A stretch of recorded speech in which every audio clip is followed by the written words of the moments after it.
Hello, everyone. Welcome to another session on design patterns in Go. In this session, I will explain you factory design pattern in Go and how to implement it. First, I will explain you the theory part of it, and then I will explain it programming. Now let's come to the what of the factory design pattern. So factory design pattern is a creational design pattern, and it is one of the most commonly used pattern. This pattern provides a way to hide the creation logic of the instances. The client only interact with the factory and tells the kind of the instances it needs to be created. And then on behalf of client, the factory interacts with the corresponding concrete object and return the correct instance back. Thus, we are having a system that is loosely coupled and client do not have a lookup directly into the code base. Rather than there is an interface called factory that will do the job of the client with this. Now let's come to the why of the factory design pattern, of why we create this factory design pattern. So we use this factory pattern when we want our application to be loosely coupled such that the class instantiated is abstracted from the client. As an outcome, amending the functionality of one part does not affect the another.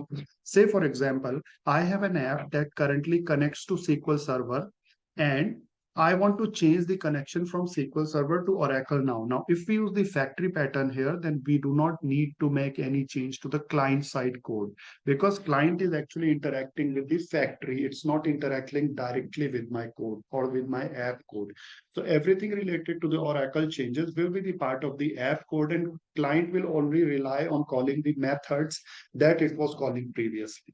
So this is the benefit, and this is why we use the factory pattern in Go. Now let's come to the how of the factory pattern. So let me explain this pattern via a very simple example here. So what I will do first is I will create a struct here. Say, let me start with called package main. Now here I will say type sedan car, and it is of type struct. Now struct has say name and the property is of type string. Yes. Now let's start with the main method. I'll say func, name of the method is name. Now suppose this struct is my application and this main method is my client. So there are two parts segregated. Now if main method has to create an instance of this struct sedan car, there are two ways it can do. One is it will say sedan sc equal to, it will say sedan car, and then it will do property, and it says Honda City the sedan car, and finally it will print it fmt.println, and finally it will print the struct. This is a one way, but using this, the main, that is our client, and the struct are directly exposed to each other. So basically my main knows that it is the object of the sedan car that it has to create to return a Honda City or to return a sedan car to it, right?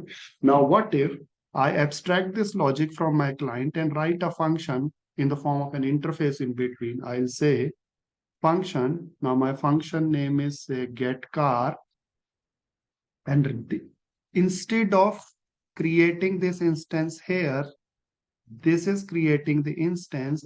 Say it's returning the sedan car instance, and I will say return sedan car to it.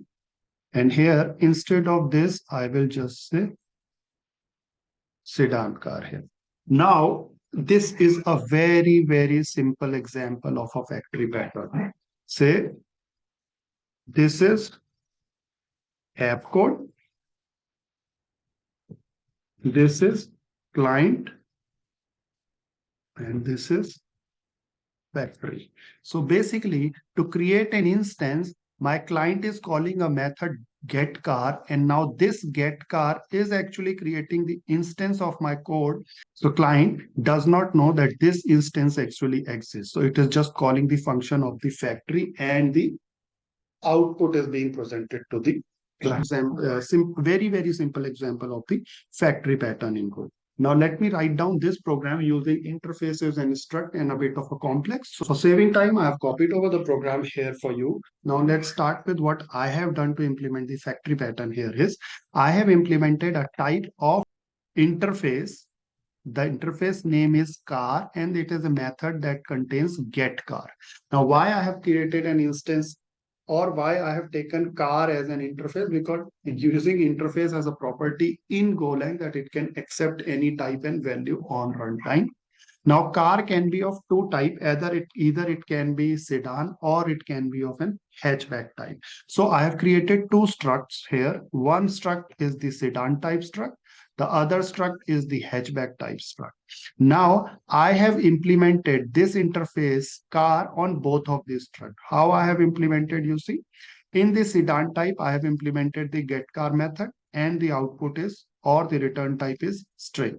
And this is a receiver function that I have written with the same name method that the interface is containing. So this is how I have implemented the interface on this struct sedan type. And in a same way, I have implemented the interface car on the struct hatchback type. Or this is a receiver function. So this get car method is attached to this struct. And in a similar way, this get car method is attached to sedan type struct. Now, apart from this, within each struct, I have written a function called getNewSedan that will actually return a sedan type, or that will actually return an object of this struct. Now, in a similar way, I have written the method getNewHatchback for the hatchback type struct that will return an object of the struct. Now, in the main factory, what I have done is I have created a car factory class and passed the parameter to it, get client factory, and based on that parameter, this method is deciding which object it has to instantiate or which struct it has to instantiate. And after instantiating the struct, it is calling the method of that struct and finally getting the output back. So get new hatchback is returning the output in the form of an struct of a hatchback type. Get new sedan is returning the output in the form of an struct of an sedan type. Since both the struct implement the car interface, so we can accept this in the interface. Now, based on the interface, this get car method can be called. As I have told, that receiver function can be attached to struct. So now if this car interface is of type hatchback type, then calling the method get car will be calling this method. And if this is of type sedan, then calling the get car here will call the get car method of the sedan type. Now let me show you here practically. So what I'm doing here is first I'm calling this get car factory with a parameter of 1. So parameter 1 says call the get new hatchback, and now get new hatchback is of get hatchback type. Now it is actually returning Polo, and now in the sedan type it is returning Honda City. Now let me run the program for you.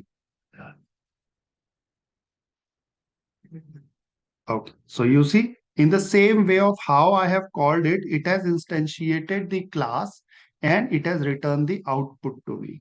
Now here we can see that this get car factory method is the factory object or the class.